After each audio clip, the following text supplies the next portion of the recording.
Welcome to the local music scene.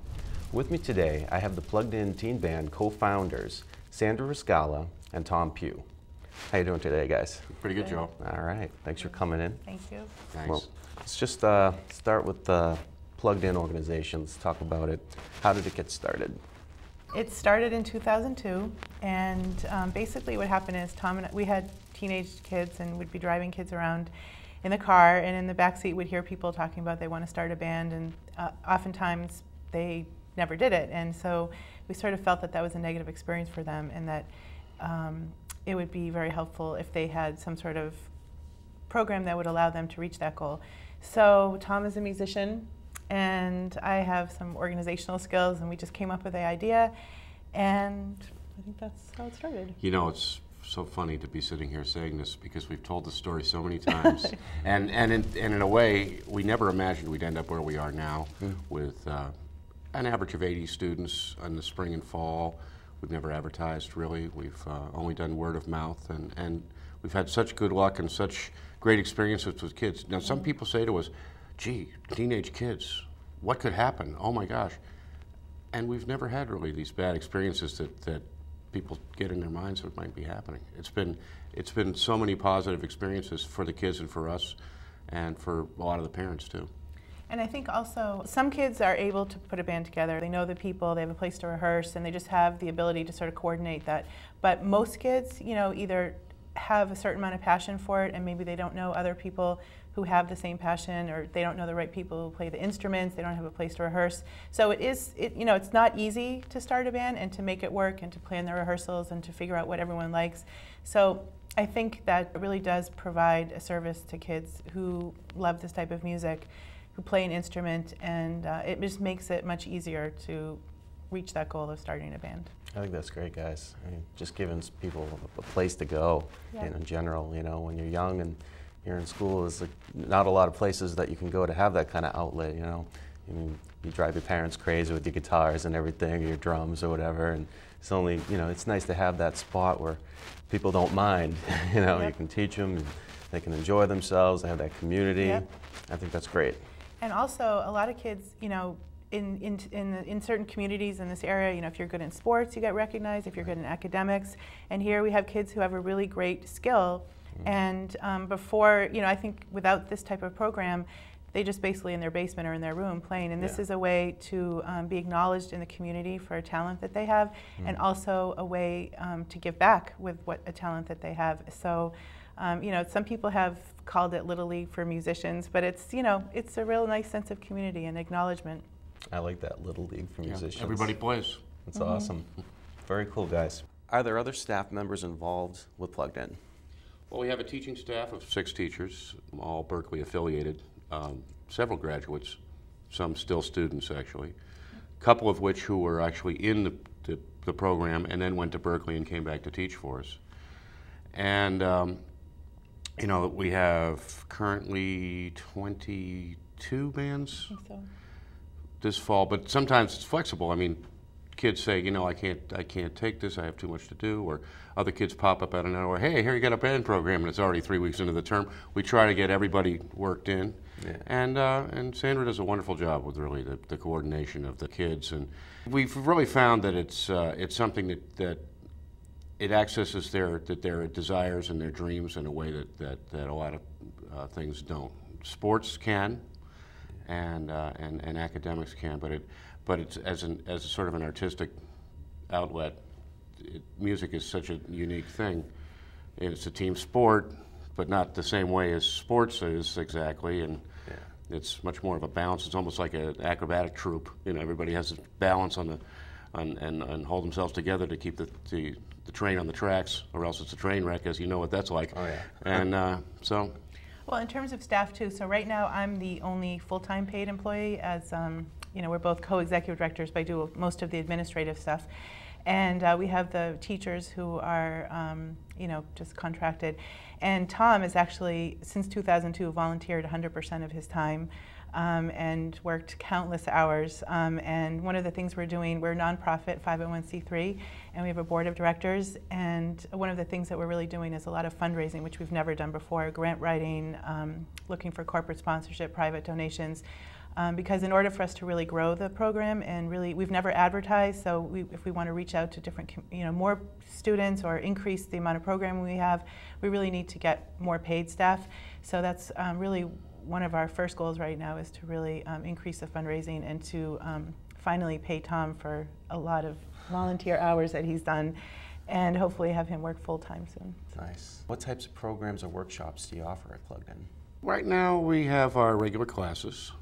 We have performance opportunities which come up, such as the Harvest Fair and the Spring Fair in the town of Needham here. We've suddenly over the years, we've compiled these different opportunities, things that are performance opportunities, such as Whole Foods asked us to do a series of unplugged things last summer, and that was pretty exciting for the kids. First time a lot of them had ever performed solo, which, as you know, is kind of tricky. Mm-hmm. You're very lonely up there, yeah. all by yourself. But it's also empowering, because you suddenly say, hey, I can really do this, and you find this sort of freedom there. Songwriting workshop has been twice a year, and that's where the kids get together. Of course, we didn't get into the part about a couple weeks into the term. The kids choose a charity to do a benefit concert for at the end of the term, and in fact, we don't really suggest to them any charities. We ask that they think of this stuff, pitch it to each other, and have a vote, so that they can have that sense of community and some sort of ownership of what the cause is. And then we make that possible by talking to the people from the benefit cause and bringing them together with the kids. And then the songwriting workshop, often kids are writing songs about the cause, although we don't say you have to. In fact, sometimes we have kids who write songs that have nothing to do with the benefit, which is good too, because they get a chance to exercise something new. We had a kid who came in last spring who had never sung in a band and done anything, and his first experience was the songwriting workshop. He showed up and he says, I'm a singer. Okay, good. You're a singer, now let's see what we can do with you.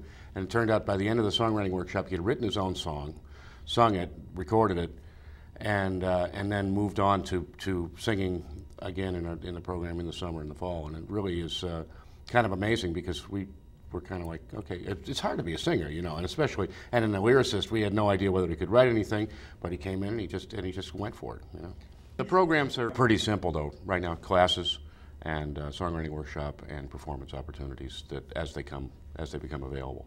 And the band class works so that if someone calls up and they say they have a child who plays bass, guitar, or a child calls, we meet all the new students and we group them based on their age, their skill level, their musical interests, personality, availability, and we really put a lot of thought in putting the bands together so that it's a good fit musically and emotionally and socially. And then the way the band class program works is each band, which is about 4 to 6 kids in each band, they meet once a week with a teacher. And in the spring and in the fall session, the classes are an hour and a half once a week for 14 weeks, and the summer session is 2 1.5-hour sessions per week for 5 weeks.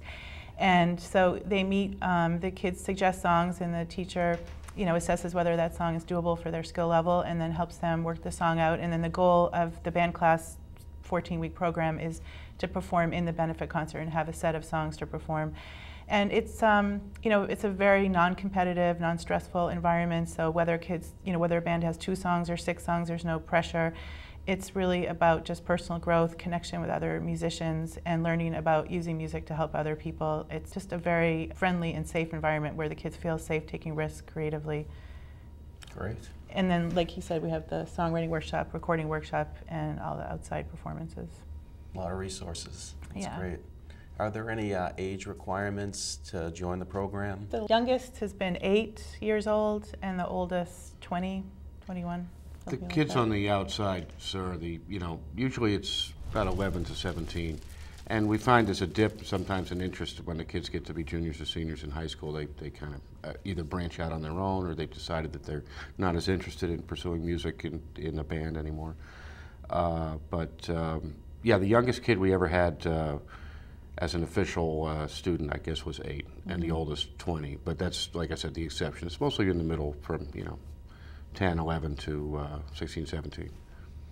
And what about as far as where they're from? do they have to be from Needham, or does it We matter? have all over. I would say about 50 to 60% come from Needham, and then all, surrounding towns as far as Northborough. Where else we've We've had kids coming from Lowell, really far. All over. Yeah. Nice. Harvard, Mass. I think somebody came in from. So occasionally, and we had a certain group of people coming in from the Hopkinton area because it's kids who had heard about it, who had been in there, and then had told their friends, and then they came Medway. We have some kids from Medway, and we have students of all different abilities.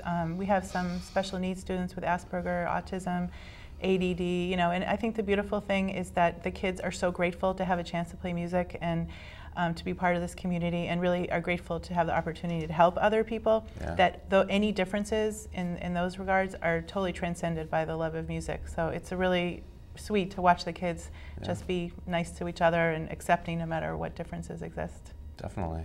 Learn about the community, learn about each other. Everybody's sharing, and I think that's great. Yeah, and I think one of the things that happens is because the program is about using music to help other people, that we're actually accessing compassion in the kids right away, because it's not about their ego. It's not about, I'm going to be a star, I have to be the best. I'm actually doing something I love and helping other people.